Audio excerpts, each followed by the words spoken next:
Elena loved her job. She had spent years studying different cultures and languages, traveling to places most people only saw in documentaries. Her apartment in Washington was filled with photos from all over the world: markets in Morocco, temples in Thailand, festivals in Brazil. At 34, she had built exactly the life she wanted. No complications, no drama, just her work and her freedom. That Tuesday morning started like any other. Elena was drinking her coffee and reviewing notes for a lecture she was giving at Georgetown University when her phone rang. The caller ID showed a number she didn't recognize, but something told her to answer. "Dr. Vasquez, this is Agent Morrison from the State Department. We have a situation that requires someone with your specific skills." Elena nearly dropped her coffee. The State Department? She had done some translation work for them years ago, but nothing that would put her on their priority list. Morrison's voice was smooth, professional, the kind that made you want to trust him immediately. "I'm listening," Elena said, settling back into her chair. "We need a cultural liaison for a delicate negotiation in Peru. There's a mining company trying to work with an indigenous community, and things have gotten complicated. Your background in anthropology and your Spanish make you perfect for this." Elena frowned. "Agent Morrison, I don't have any experience with mining negotiations. That's exactly why we need you. The previous liaisons were to focus on business. This community responds better to someone who understands their culture, someone who can build real relationships." The way he said real relationships made Elena pause. There was something in his tone, something she couldn't quite place. But the opportunity was intriguing. She had always been fascinated by indigenous cultures, especially those that had maintained their traditions despite outside pressure. "Where exactly in Peru?" she asked. "A village called Pichituzan. It's in the Andes, about 3 hours from Cusco. Beautiful place, according to our reports. The people there have lived the same way for hundreds of years." Elena felt a familiar spark of excitement. Remote communities often had the most interesting stories, the most preserved traditions. This could be exactly the kind of work she had been hoping for.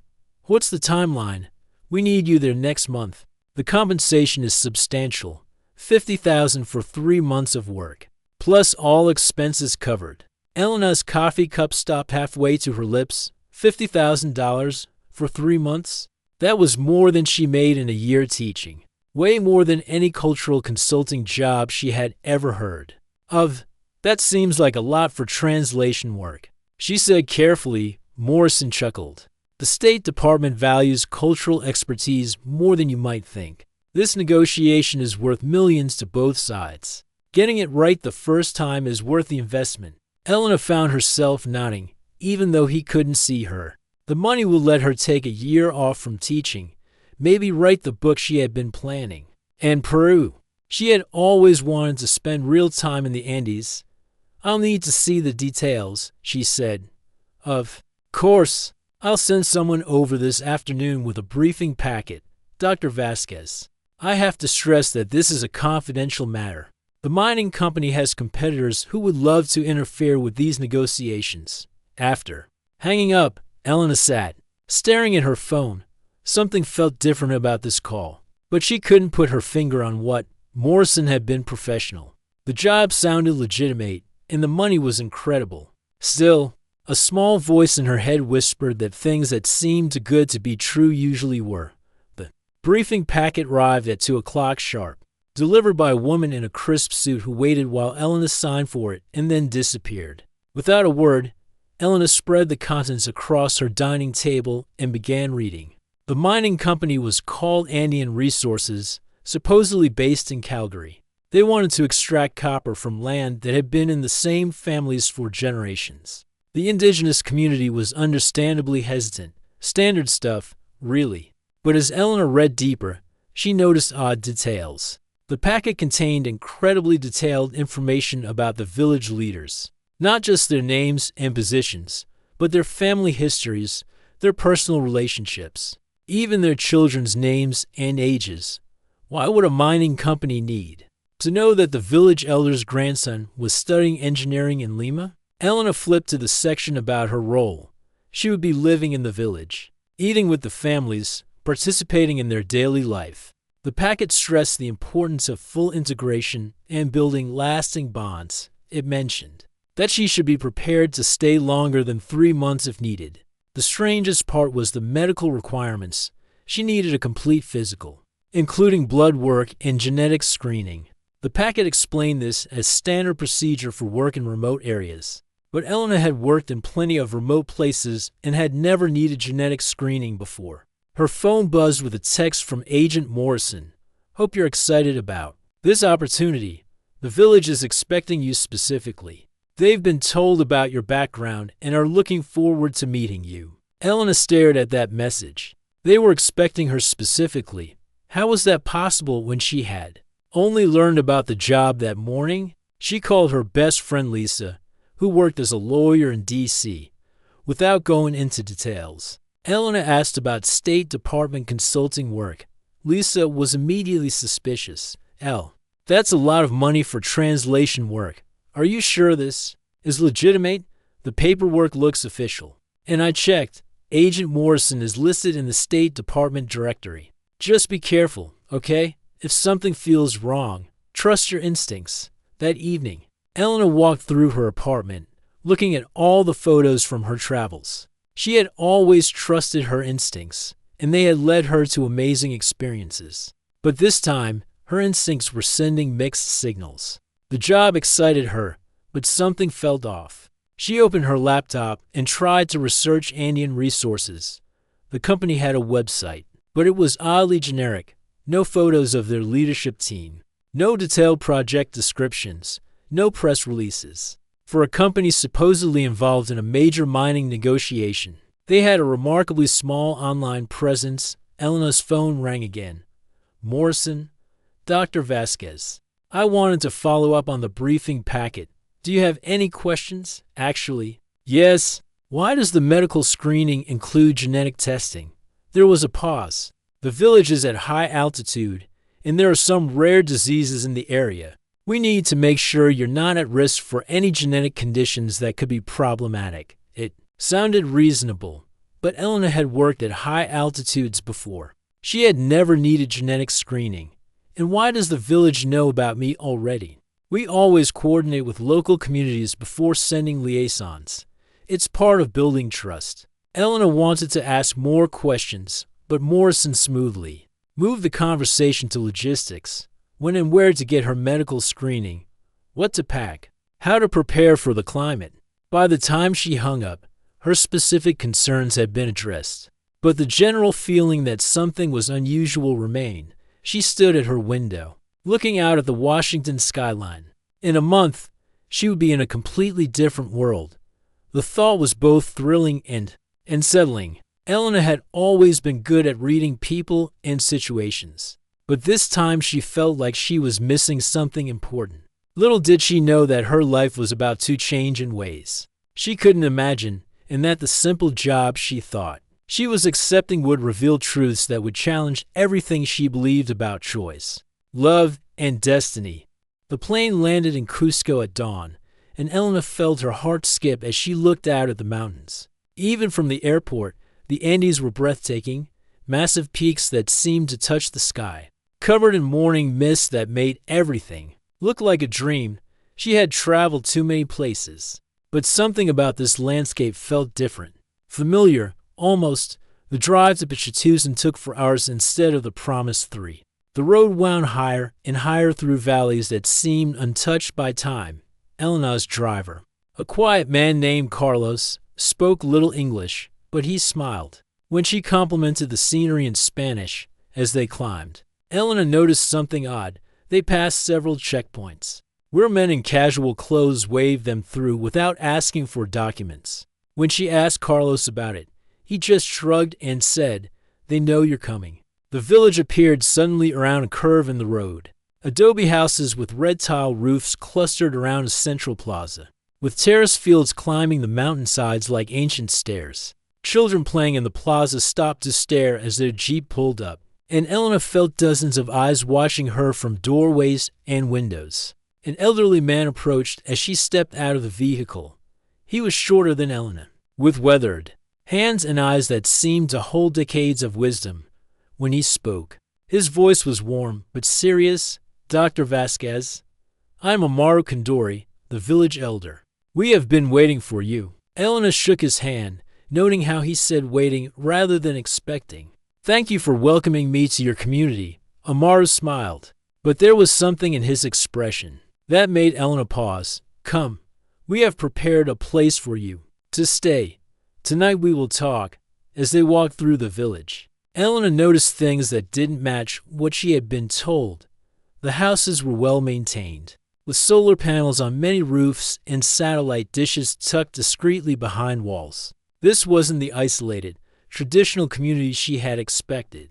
The people were friendly but seemed to study her with unusual intensity, as if they were looking for something specific. Her accommodation was a small but comfortable house on the edge of the village, with a view of the mountains that took her breath away. As Elena unpacked, she found herself thinking about the mining company representatives, who were supposedly already negotiating with the village. She hadn't seen any outsiders besides herself, and when she asked Amaru about the mining company, he had simply said, "They are not here yet." That evening, Amaru invited Elena to his home for dinner. His family was warm and welcoming, but Elena noticed they asked very specific questions about her background, not just about her work, but about her family, her childhood, even her grandparents. When she asked why they were so interested, Amaru's wife, Mama Corina, exchanged a look with her husband. "We like to know about people who come to live with us," Mama Corina said simply. During dinner, Elena met Amaru's son, Inti.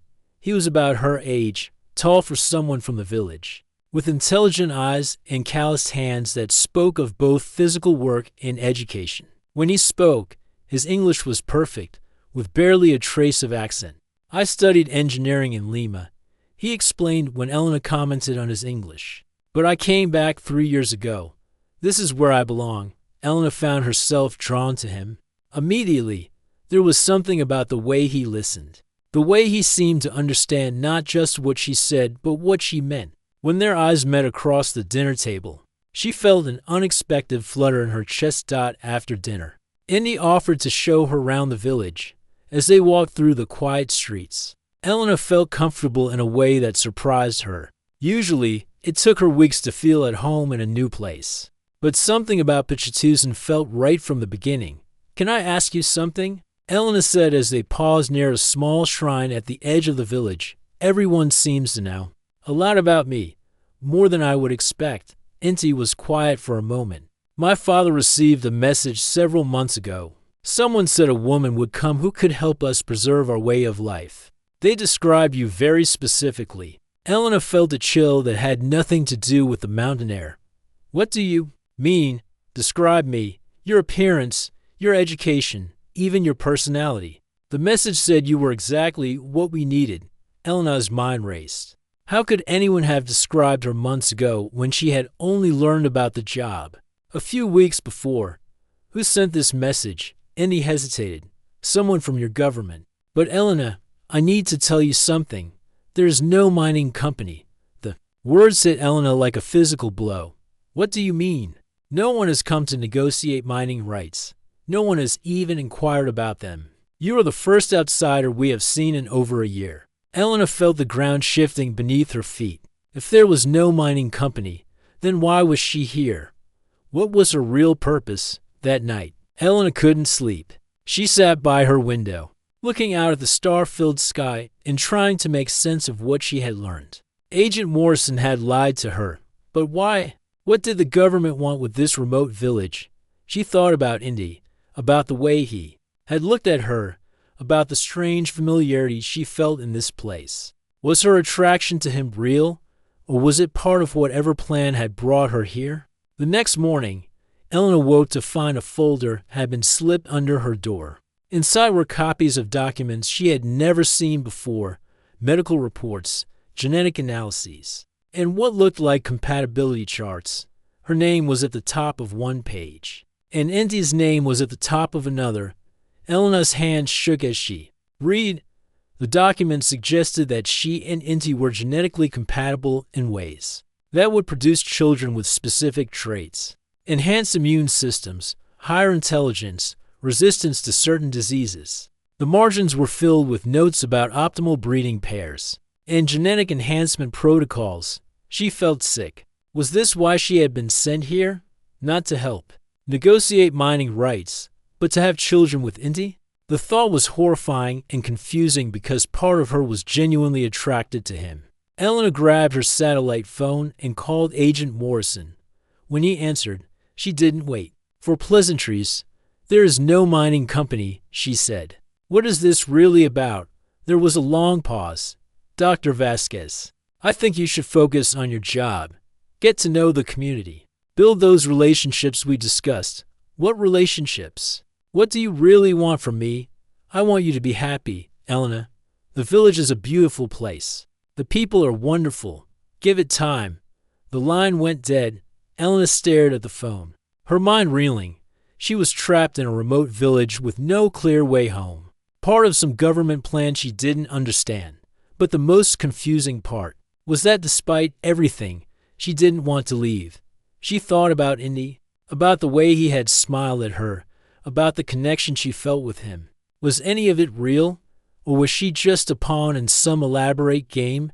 As Elena sat in her small house, surrounded by mountains and mysteries, she realized that her simple assignment had become something much more complicated. She was no longer just a cultural liaison. She was part of the story she didn't yet understand, with stakes she couldn't imagine. Elena spent the next 3 days avoiding everyone. She couldn't face Indy, couldn't look at Amaru without wondering what he knew, couldn't even eat with the families who had been so kind to her. The genetic compatibility documents sat on her table like a bomb waiting to explode her entire world. She kept trying to call Agent Morrison, but her satellite phone couldn't connect. The device that had worked perfectly when she first arrived now showed no signal. Elena walked to the highest point in the village, holding the phone above her head, but nothing. It was as if the outside world had suddenly disappeared. On the 4th day, Elena was sitting in her small house when she heard a knock. She opened the door to find Indy standing there with a basket of food. Mama Corina is worried about you, he said simply. She says you haven't eaten properly in days. Elena wanted to slam the door, but she was starving. She stepped aside and let him in. Indy set the basket on her table, right next to the genetic documents. His eyes fell on the papers, and Elena saw something change in his expression. You found them, he said quietly. Elena's heart stopped. You knew about these? Indy sat down heavily in the chair across from her. I've known for 2 months. My father showed me similar documents when they first arrived. Elena felt betrayed all over again. So you knew why I was really here. You knew this whole time. I knew what they wanted, Indy said carefully. But I didn't know what you wanted. I still don't. Elena laughed bitterly. What I wanted to do my job and go home. I wanted to help people communicate. I didn't want to be part of some twisted science experiment. Indy leaned forward. Elena, can I tell you something? Something that might change how you see this? Despite everything. Elena found herself nodding. 3 years ago, I was working on a water treatment project in Lima. I was happy, successful, planning to marry a woman I had known since childhood. Then I started having dreams. Elena frowned. Dreams about a woman I had never met. She had dark hair, spoke multiple languages, and carried herself like someone who had seen the world. In my dreams, she would come to our village and everything would change. Elena felt a chill run down her spine. Indy, that's just coincidence, maybe. But then my grandmother started having the same dreams, then my father, then half the village. We all saw the same woman, Elena. We all saw you. Elena stood up and walked to the window. This was impossible. Dreams couldn't predict the future. But as she looked out at the mountains, she remembered something strange. For the past year, she had been having dreams about mountains, about adobe houses, about a man with kind eyes who felt like home. That's not possible, she whispered. The documents talk about genetic compatibility. Indy continued, but they don't mention the dreams. They don't mention the way I felt when I first saw you. like I was remembering something instead of meeting someone new. Elena turned back to face him. Don't you understand? They're using us, our feelings, our dreams, whatever this is. It's all part of their plan. Maybe, Indy said. But does that make it less real? Before Elena could answer, they heard vehicles approaching. Elena looked out to see 3 black SUVs pulling into the village plaza. Men in dark clothes got out, and Elena recognized Agent Morrison among them. They're here, she said. Indy stood up. Elena, I need to tell you something else. The documents you found, they're not the only ones. There are others, and they explain why this is happening. Elena's phone suddenly buzzed with a message. It was from Agent Morrison. Please come to the plaza. We need to talk. Elena looked at Indy. Where are the other documents? Hidden in my father's house. But Elena, if you go out there, if you talk to them, everything changes. Once you know the whole truth, you can't go back to not knowing. Elena felt like she was standing at the edge of a cliff. Part of her wanted to pack her bags and demand to be taken home immediately. But another part, a part that was growing stronger every day, wanted to know everything. She wanted to understand why she felt so connected to this place, why her dreams had led her here, why looking at Indy felt like coming home. Show me, she said. Indy led her through the back streets of the village to his father's house. Amaru was waiting for them, along with several other village elders. They looked grim but determined. Elena, Amaru said, what I'm about to show you will be difficult to understand, but you have the right to know.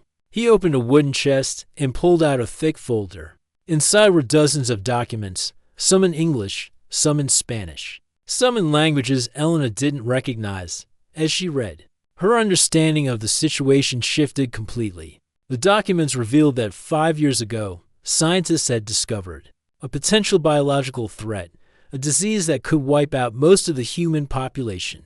The only people who seemed to have natural immunity were descendants of certain indigenous bloodlines, particularly those from high-altitude regions like the Andes. The government had identified these bloodlines and begun tracking them. They had also identified people from other backgrounds who, when paired with these bloodlines, could produce children with enhanced immunity.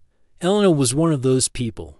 But here's what they didn't tell you, Amaru said, pointing to a page. Near the back, the threat is real, but it's not natural. It's something that was created in a laboratory, and the people who created it are the same people who are now trying to create the cure. Elena felt sick. You're saying the government created a disease and then decided to breed people to fight it? We're saying some people in the government did this, Amaru corrected. Others are trying to stop them? Agent Morrison is one of the ones trying to stop them. Elena's head was spinning. But Morrison is the one who brought me here. He brought you here to keep you safe, Indy said quietly. Elena, you're not the only one. There are dozens of women like you, all over the world. Some of them have disappeared. Others have been forced into situations they couldn't escape. Elena sank into a chair. So Morrison is one of the good guys? Morrison is trying to find a way to stop the disease without forcing people into breeding programs, Amaru explained. But he's running out of time. The people who created the disease are getting ready to release it. Elena looked around the room at the faces of people she had come to care about. Why are you telling me this? Because you have a choice, Indy said. You can leave right now. Morrison will take you somewhere safe, somewhere far from all of this. Or you can stay and help us fight this thing. Elena felt the weight of the decision crushing down on her. Stay and potentially save humanity. Or leave and try to live with the knowledge that she had walked away from the fight. What happens if I stay? She asked. Indy and Amaru exchanged glances. If you stay, Amaru said slowly, you become part of our family.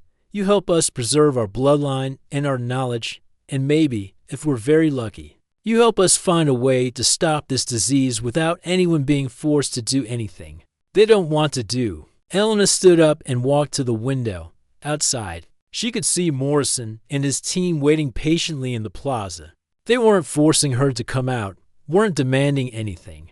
They were giving her time to make her choice. For the first time since arriving in Pichitusan, Elena felt like she understood what was really happening. The question was, what was she going to do about it? Elena walked to the plaza with her heart pounding.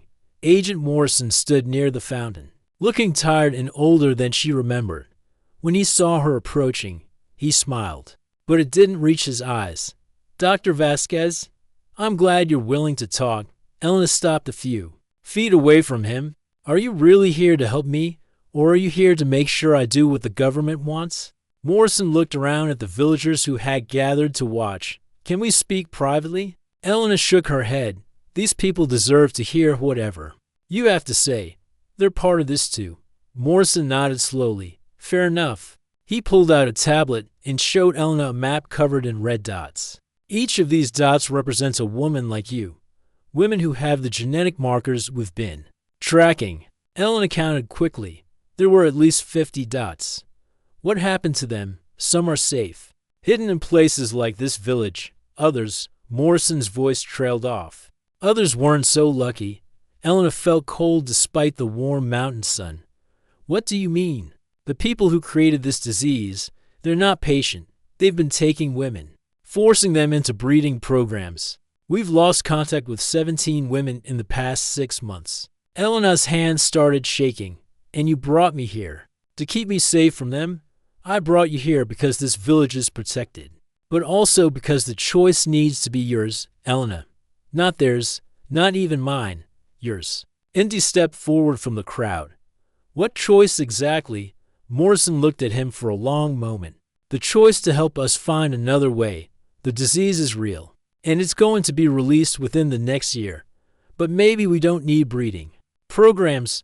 Maybe we can find a cure using the blood samples we already have. Elena felt a spark of hope. You mean you don't have to do anything? Morrison said firmly. But if you're willing to help, we could use your expertise. Your knowledge of languages and cultures could help us work with other protected communities. We could build a network of resistance. Elena looked around at the faces of the villagers. These people had welcomed her, protected her, shown her kindness even when they knew she was part of a government plan. What about them? What about this village? They're already part of the network, Morrison said. Have been for months. Amaru and his people have been helping us protect others like you. Elena turned to Amaru, who nodded. We knew you would come, not just because of the dreams, but because our ancestors told us this day would arrive, the day when we would need to choose between hiding and fighting. And you chose to fight, Elena said. We chose to survive. Amaru corrected. But survival sometimes means fighting.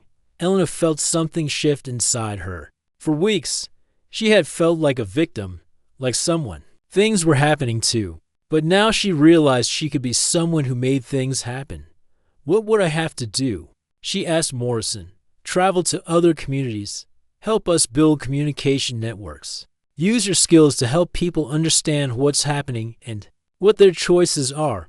Elena looked at Inti. And what about this? What about us? Inti stepped closer to her. Elena, I need to tell you something. Last night, I had another dream. But this time, it wasn't about the past or the present. It was about the future. Elena's heart skipped. What did you see? I saw you leaving this village. But you weren't running away. You were walking towards something, and I was walking with you. Elena felt tears in her eyes. Inti, what if our feelings aren't real? What if we're just responding to genetic programming? Inti took her hands. Elena, my grandmother lived to be 97 years old. She used to tell me that love is like the mountains. It exists whether we understand it or not. Whether we can explain it or not. Elena looked into his eyes and saw something that made her decision easier. She saw a future where she wasn't just surviving, but living, where she wasn't just being protected, but protecting others. Morrison, she said, not taking her eyes off Inti. If I do this, if I help you, do I have to leave him behind? Morrison smiled, and this time it reached his eyes. Elena, Inti is one of our best engineers. We could use his help too. Elena felt a laugh bubble up from somewhere deep inside her. You mean we could work together? If that's what you both want. Elena looked around at the village, at the mountains, at the people who had become her family. What about everyone here? This village becomes a safe house Morrison explained.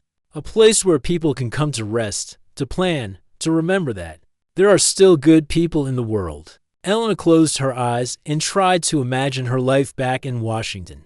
Her apartment full of photos, her classes at the university, her quiet, predictable routine.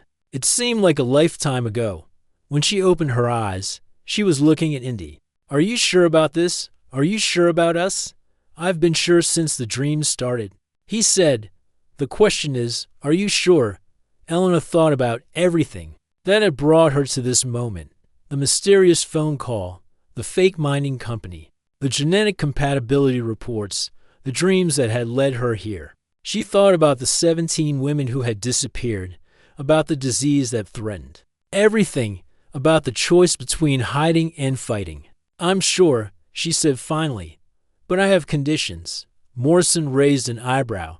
What conditions? No more lies. No more fake stories. If we're going to do this, we do it honestly. People deserve to know what they're choosing. Agreed. And no one gets forced into anything, ever. If someone wants to leave, they leave. If someone wants to stay, they stay. Agreed. Elena looked at Indy one more time. And if we decide to have a family someday, it's because we want to, not because some government program says we should. Indy smiled. Elena, I would be honored to have a family with you, but only when you're ready. Only when we're both ready. Elena felt something settle in her chest. Something that had been unsettled since the day she received that first phone call. She was no longer someone things were happening to. She was someone who was making choices, taking control, fighting back. All right, she said to Morrison. Where do we start? That night, Elena sat with Inti on the roof of his house, looking out at the stars. The same stars she had looked at from her apartment window in Washington. But everything was different now. Are you scared? Inti asked. Elena considered the question. I'm terrified, but I'm also more excited than I've ever been in my life. Why? Elena turned to look at him. Because for the first time, I feel like I'm exactly where I'm supposed to be, with exactly the right person, doing exactly what I'm meant to do. Indy took her hand. Elena, whatever happens next, I want you to know that meeting you has changed everything for me, even if all of this is part of some bigger plan. What I feel for you is real. Elena squeezed his hand. I know, and what I feel for you is real too. As they sat there under the vast mountain sky, Elena realized that sometimes the most important journeys begin with deception, but end with truth. She had been sent to this village under false pretenses, but she had found something real, something worth fighting for. Tomorrow, they would begin their real mission. But tonight, Elena was exactly where she belonged. 2 years later, Elena stood in the kitchen of their small house in Cusco, making coffee and watching the sunrise paint the mountains gold. Through the window, she could see Inti in the garden, teaching their 18-month-old daughter Sophia how to water the tomato plants. The little girl's laugh carried on the morning air, and Elena smiled. Sophia was extraordinary, not because of any genetic enhancement program, but because she was a perfect blend of two people who loved each other completely. She had Elena's dark eyes and Inti's gentle spirit, and she was already showing signs of the intelligence that ran in both their families. Elena's phone buzzed with a message from Morrison. The network they had built was now protecting over 300 people in 12 countries. The disease that had threatened humanity had been contained, not through forced breeding programs, but through the cooperation of communities who chose to fight together. Mama, Sophia called from the garden, holding up a cherry tomato. Look. Elena walked outside and scooped up her daughter. That's beautiful, sweetheart. Did you and Papa pick that? Inti walked over and kissed Elena's forehead. She's a natural gardener, just like her grandmother. Elena laughed. Mama Karina had indeed passed on her love of growing things to Sophia. The old woman visited them every month, always bringing new seeds and stories from the village. Any word from Morrison? Inti asked. Elena nodded. The last of the laboratory facilities was shut down yesterday. It's over, Inti. Really over. Indy pulled her closer. And we did it without anyone being forced to do anything they didn't want to do. Elena thought about the journey that had brought them here. After agreeing to help Morrison, she and Indy had traveled to indigenous communities across South America, then to Africa, Asia, and Europe. They had helped build communication networks, shared information, and most importantly, helped people understand that they had choices. Some people had chosen to have families. Others had chosen to contribute in different ways through research, through organizing, through simply keeping the knowledge alive. The key was that it had been their choice. Elena had become fluent in 8 languages and had written a book about cultural preservation that was being translated into dozens more. Indy had designed water treatment systems that were now being used in remote communities worldwide.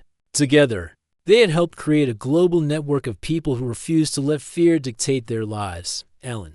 Indy said softly, "Do you ever wonder what would have happened if you had said no? If you had demanded to go home that first day?" Elena bounced Sophia on her hip, considering the question. "I think about it sometimes.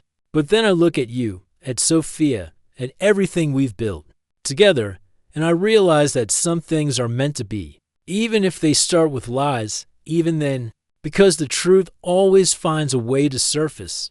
That afternoon, Elena sat in her study, working on her second book. This one was about the network they had built, not the technical details, but the human stories. The story of the elderly woman in Kenya who had hidden 3 young women in her home for 8 months. The story of the fisherman in Norway who had used his boat to transport supplies to isolated communities. The story of the teenage hacker in Brazil who had helped create secure communication channels.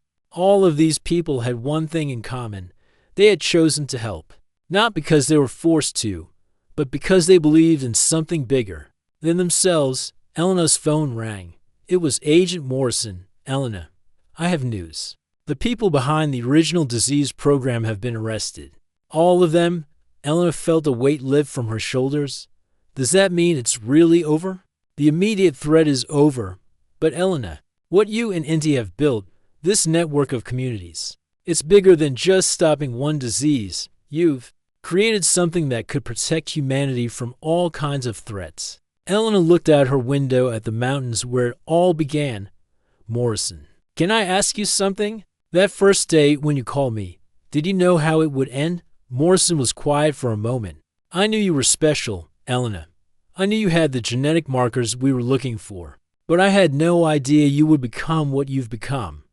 "What have I become?" "A bridge between different worlds, different cultures, different ways of thinking. You've shown people that we're stronger together than we are apart." After hanging up, Elena walked to the garden where Indy was playing with Sophia. The little girl was trying to catch butterflies, her arms outstretched, her face full of joy. "What did Morrison want?" Indy asked. Elena sat down beside him in the grass. "To tell us that the people who started all this have been arrested, and to thank us." Indy nodded. "Are you satisfied with how it all turned out?" Elena watched Sophia chase butterflies and thought about the question. "I'm satisfied that we found a way to fight evil without becoming evil ourselves. I'm satisfied that we saved lives without destroying lives. And I'm satisfied that we built something beautiful out of something that was meant to be ugly. And personally, are you satisfied with your life?" Elena looked at her husband, the man who had appeared in her dreams before she even knew he existed. "Indy, I never believed in destiny before I met you. I thought life was just a series of random events. But now I think maybe some things are meant to happen, like us, like Sophia, like the network we built, like the fact that something that started as a government conspiracy ended up bringing people together instead of tearing them apart." That evening, Elena and Indy sat on their roof, just as they had that first night in Pichitusan. Sophia was asleep in her crib, and the world was quiet. "Elena," Indy said, "do you think Sophia will have dreams like we did?" Elena considered the question. "I think Sophia will have her own dreams, her own path, her own choices to make, and we'll support whatever she chooses. We'll support whatever she chooses. Because that's what love does. It gives people the freedom to be themselves." Elena looked up at the stars, the same stars that had watched over them throughout their journey. She thought about the woman she had been 2 years ago, sitting in her apartment in Washington, drinking coffee and preparing for another ordinary day. That woman could never have imagined the life she was living now. Indy, she said softly, I want to tell you something. What? I'm grateful for all of it, for the lies that brought us together, for the truth that kept us together, for the choice to build something beautiful in the middle of something terrible. Indy took her hand. Elena, you know what I think. What? I think you weren't sent here to invade my world. You were sent here to make it bigger, to make it better, to make it yours. Elena smiled, feeling the truth of his words settle in her heart. And you weren't waiting for me to rescue you. You were waiting for me to find my home. As they sat there, under the vast mountain sky, Elena realized that the most important journey isn't the one that takes you far from home. It's the one that helps you understand where home really is. For Elena, home wasn't a place on a map. It was the space she had created with Inti, the family they had built together, and the network of love and resistance that now connected them to people all over the world. She had been sent to a remote village under false pretenses, but she had found something real, something worth fighting for, something worth building a life around. And that, Elena thought as she squeezed Indy's hand, was the most beautiful conspiracy of all.